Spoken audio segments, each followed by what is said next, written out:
Our service today discusses sensitive topics, and we want to be respectful of everyone's ideas. Everyone should be trusted to make decisions about if or when to have children, and women and pregnant people should be able to decide what happens to their body. Tara will come now and light, and she will do the chalice. I will light the chalice.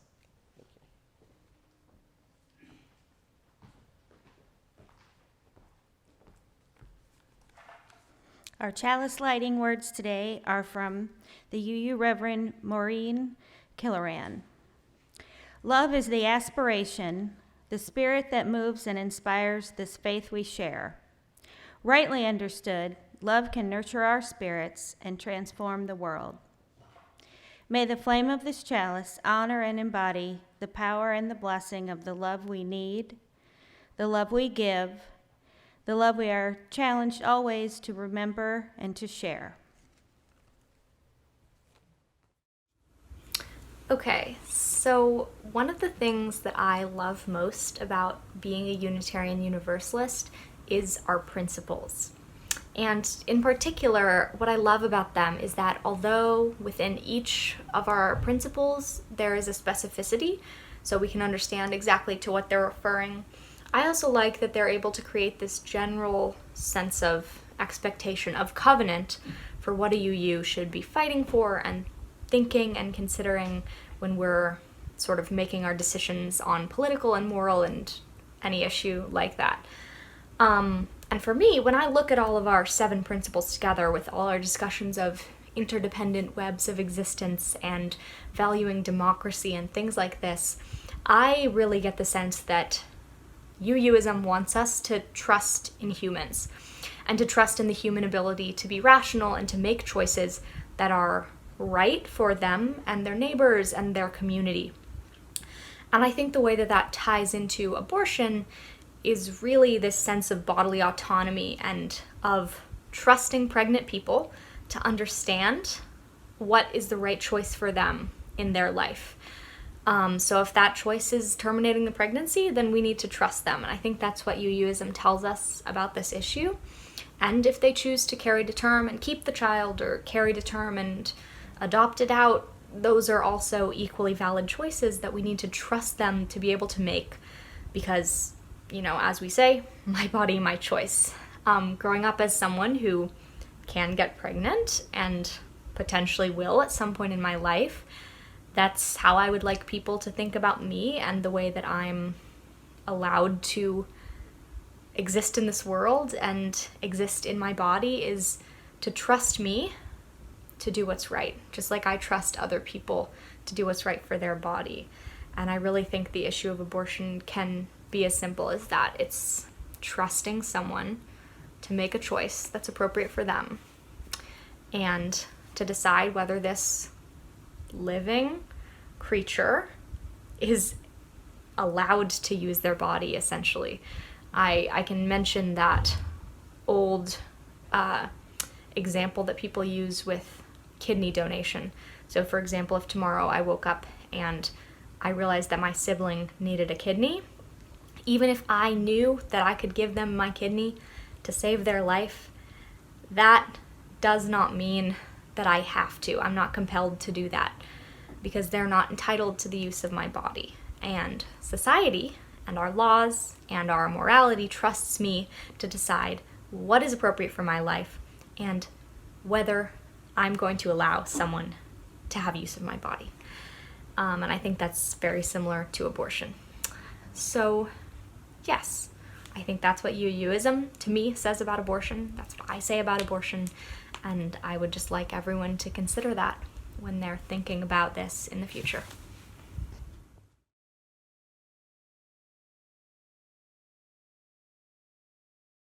Hello, I'm Megan Tenore, and my reading is actually a poem by a Dr. OB-GYN, Dr. Ali Runman, who's originally from St. Petersburg, Florida. She's now practicing OB-GYN in New York and a family planning specialist. Excuse me. Why can't it just be okay? Routine, mundane, another medical procedure that we accept, can sometimes be necessary, life-saving, difficult, but not always. Not every end to a pregnancy is sad. Some pregnancies end in joyous birth. Some end with grief for what could have been. Some end with a sigh of relief, freedom to be a parent or not to be, freedom to choose one's path in life. Abortion is an act of love. Abortion is common, safe, should not be an undue burden to access. Why can't it just be okay? The story of abortion is made to be black and white, good versus evil, when it's simply part of life, part of a person's reproductive journey, part of being human. Abortion is an act of love. Why can't it just be okay? Reverend Tracie Barrett lives in Winter Springs, Florida, and she considers herself to be a UU evangelist, sharing the good news about our liberal faith. She serves as the half-time consulting minister at University Unitarian Universalist Fellowship in Orlando, Florida. Reverend Tracie creates workshop experiences for congregations and individuals. She is also pursuing a Doctor of Ministry at United Theological School with a focus on revitalizing congregations. Reverend Tracie delivered terrific sermons to BBUUC virtually when our sanctuary was closed during COVID. And we welcome her today on our screen with today's sermon, Now is the Accepted Time. Back in June, our Unitarian Universalist Association gathered to do the work of the association. The theme this year was Meet the Moment. When General Assembly started, the focus was on the justice work we need to do both within and outside our denomination on systemic racism. And then Friday happened. And I will tell you now, I'm going to be sharing a lot of colleagues' words here, because the words I have are currently not filtered for being able to be spoken from a pulpit. They are still raw. They are still angry. And in some households, most of them would cause my mouth to be washed out with soap. And while I have no problem stating those words in the public sphere, in personal conversations, and on Facebook, I do, as a minister, hold this pulpit as a holy and sacred place. Our anger is holy. Our rage is holy. And I will definitely be deep in my sermon script so that the words that have been screamed out of me since that weekend do not come out in this pulpit. I want you to hear the words that are important. And some people get caught up when ministers cuss from the pulpit. So I'm going to do my damnedest, to not do that today. I want you to be able to share this sermon to friends and loved ones and whoever, and have them hear me clearly and not get caught up in the cuss words. Got it? As most of you know now, on Friday, June 24th, 2022, the Supreme Court put out a ruling that overturned Roe v. Wade, the bedrock court decision that made abortion accessible and safe. When that happened, I had planned to preach about General Assembly, and yet I knew that it was one of those times as a minister that you throw out the sermon you planned, because this needed attending to. However, as you'll see, the theme of General Assembly worked for this time as well, for this moment, because now more than ever, we need to meet this moment. See, this isn't just about abortion. This is about the intersectionality of racism, misogyny, homophobia, transphobia, bodily autonomy, and reproductive justice. My colleague, Reverend Callie Fire, said on that Friday, maybe you aren't worried about the SCOTUS overturning Roe v. Wade.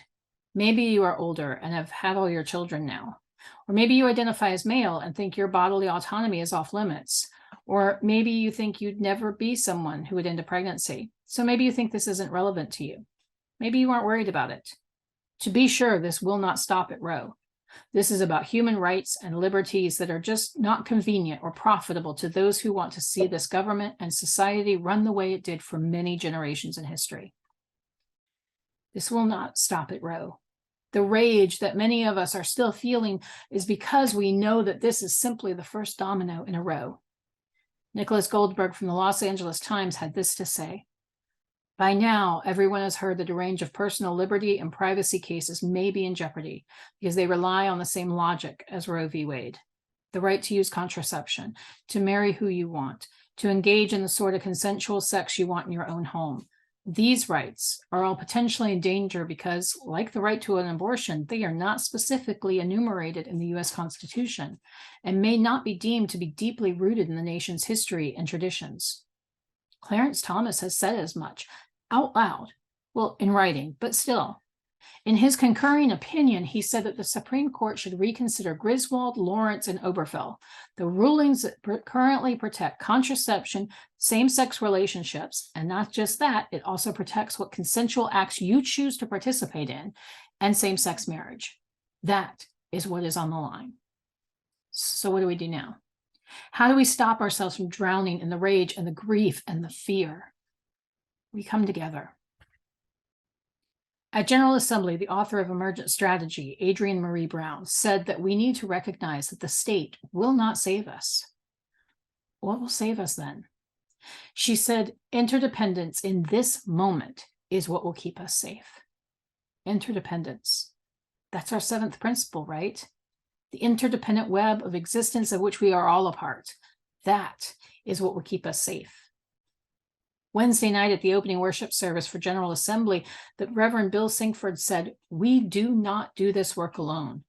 We are always striving to answer that call to change and to love. Are we on the right path? Are we working towards connection? We need to be ministered to so we can minister to the world outside of our walls. That's why we come together on Sunday morning and in the various ways we gather together as a community.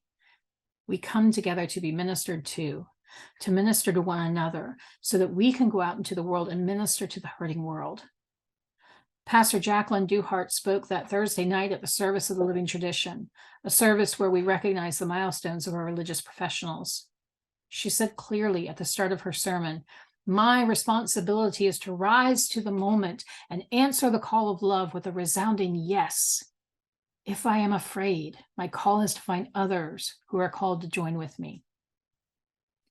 Our responsibility is to rise to the moment and answer the call of love with a resounding yes. And if we are afraid, our call is to find others who are called to join with us. Beloveds, look around. It's not just us. We have partners in this fight for reproductive justice. We need to find those who are called to join us in this fight and work together to answer the call of love. Pastor Duhart continued, the radical in you needs to rise up to be collaborative, courageous, and bold in civic engagement.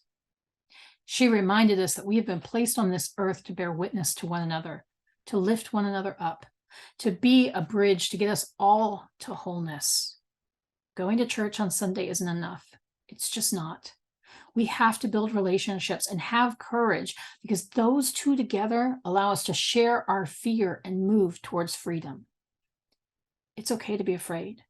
I'm afraid. I'm afraid of what the next steps are of this Supreme Court. I am afraid for beloveds who have had their freedoms stripped away.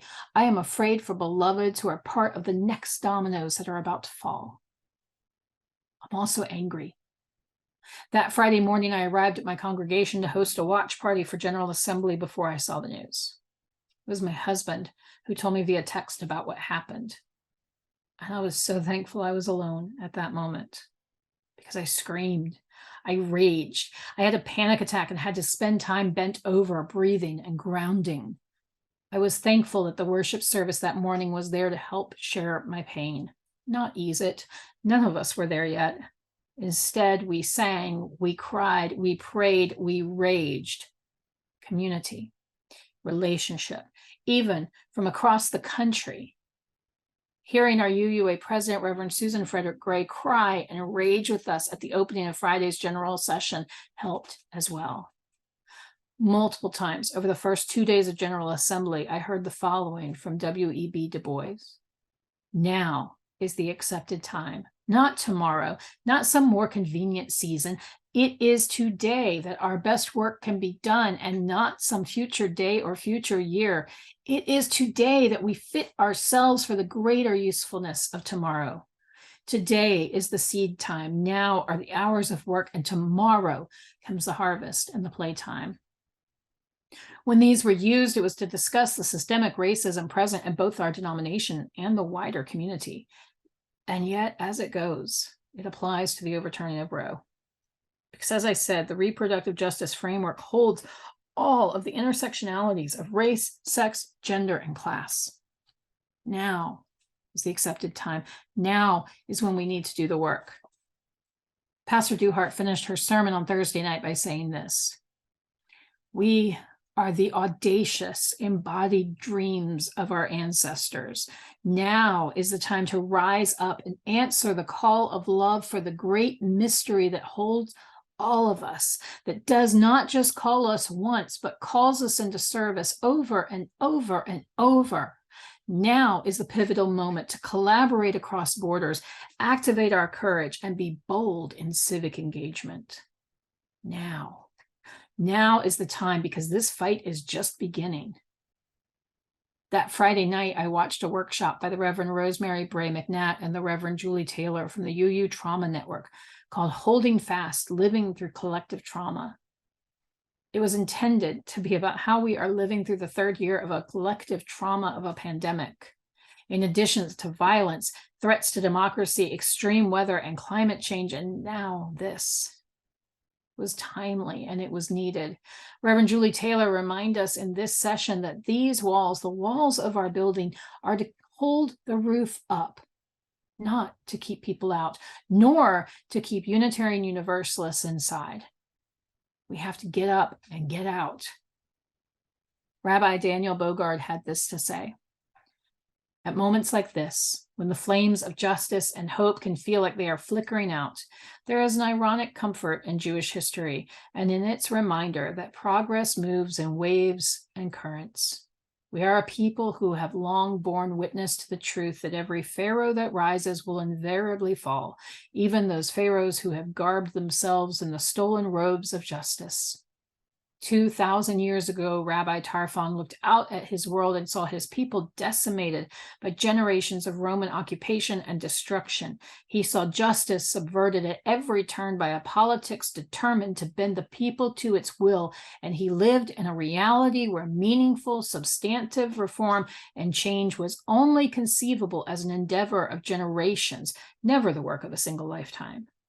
Yet despite the seeming impossibility of it all, Rabbi Tarfon's response to a broken world starving for dignity was to make us swear that no matter how hard the work, no matter how impossible it might seem to shift the currents of history, that we must never stop trying.